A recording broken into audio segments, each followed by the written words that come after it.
Brought to you by Candid.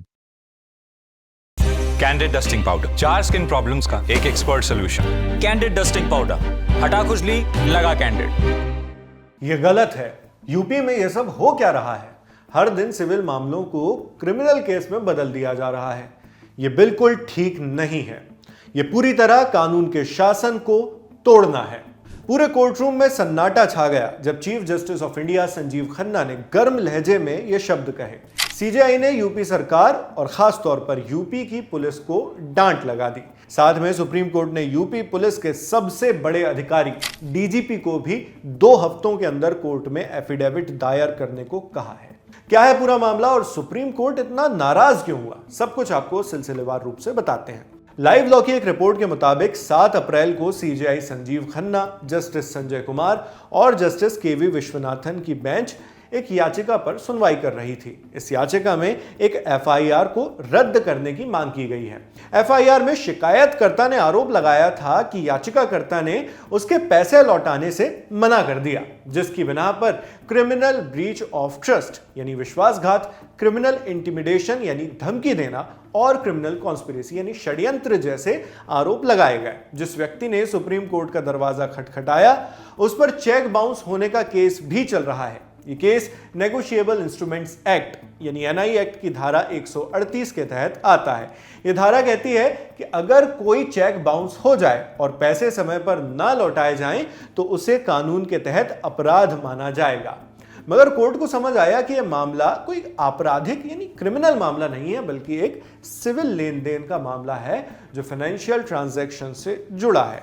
Court ने note किया कि इस केस को जबरदस्ती क्रिमिनल केस में बदला गया। इसके बाद सीजेआई ने यूपी पुलिस को फटकार लगाई और कहा यह गलत है, और जो कहा वो हमने आपको इसी वीडियो की शुरुआत में बताया था। बेंच ने यहां तक कहा कि वो जांच अधिकारी के खिलाफ कंटेम्प्ट ऑफ कोर्ट यानी कोर्ट की अवमानना की कार्यवाही शुरू कर सकती है, क्योंकि उसने शरीफ अहमद केस के निर्देशों का पालन नहीं किया। सीजेआई ने कहा मैं जांच अधिकारी यानी इन्वेस्टिगेशन ऑफिसर को कटघरे में बुलाऊंगा और कहूंगा चलिए बताइए ये केस कैसे क्राइम केस बनता है। सिर्फ पैसे न लौटाने को क्राइम नहीं कहा जा सकता। अब उन्हें खड़ा करके पूछेंगे ताकि उन्हें सबक मिले। चार्जशीट ऐसे नहीं भरते।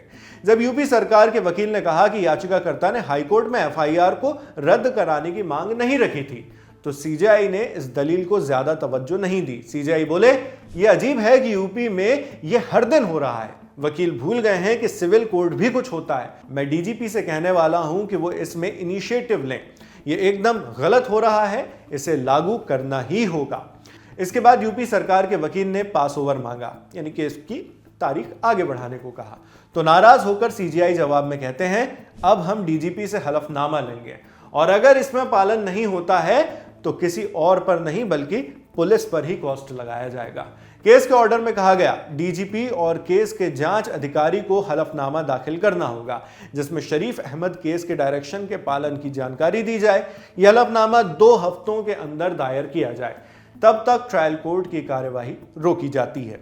जब यूपी सरकार के वकील ने कहा कि सिर्फ डीजीपी से ही जवाब मांगा जाए, जांच अधिकारी को न घसीटा जाए, तो सीजेआई ने 2 टूक कहा ये कानून के शासन को पूरी तरह तोड़ना है। इस तरह सिविल मामलों को क्रिमिनल मैटर में तब्दील कर देना बिल्कुल स्वीकार्य नहीं है। अगर अब भी पालन नहीं हुआ तो कॉस्ट लगाए जाएंगे ताकि पालन हो। इसके बाद सुनवाई को मई महीने तक के लिए टाल दिया गया। इस बीच यूपी सरकार के डीजीपी जो इस वक्त प्रशांत कुमार हैं, उन्हें मामले में हलफनामा दायर करना होगा। आगे भी इस मामले में जो अपडेट्स आएंगे वो हम आप तक इसी तरह पहुंचाते रहेंगे। आप इस खबर पर क्या सोचते हैं हमें कमेंट बॉक्स में लिखकर जरूर बताएं। मैं हूं शेख नाविद, कैमरे पर मेरे साथ हनी है और जिन साथी ने इस वीडियो को एडिट किया उनका नाम भी आप डिस्क्रिप्शन बॉक्स में देख सकते हैं।